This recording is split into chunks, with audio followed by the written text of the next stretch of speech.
I think that developers have changed over the years, and I think that has been community driven. I think there's been a much more sophisticated understanding from the community about what makes a good environment, and that art is part of a good environment. And I think that also that people are travelling more, they're seeing quality environments in other cities, in other countries, and they're bringing that information back to inform the way they want to live in their own areas. Look, I think one of the things that's been very interesting has been the development of the neighbourhood, like the understanding that a contemporary neighbourhood has some characteristics to it that make it a comfortable place to live, that make it a healthy place to live.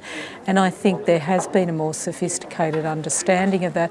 And I think that the lessons in some ways have been global. They've been applied locally, but they have been global.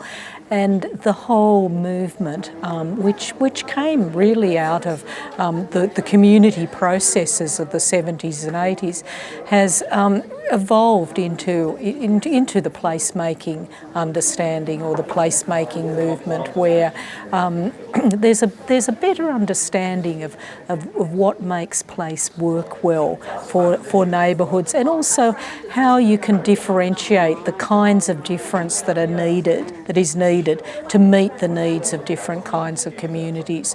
You know, we're better at setting up the dialogue now. We talk about the issue of clients or communities wanting to pick from a catalogue, you know, saying, can I have a Melbourne laneway right here, you know, in Newcastle, in Nowra?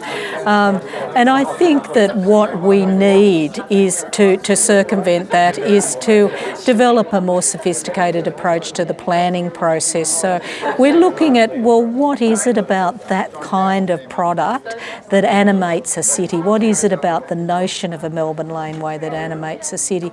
But how can we bring that in a totally different sort of way to a country town like Nowra, or to a regional city like Newcastle?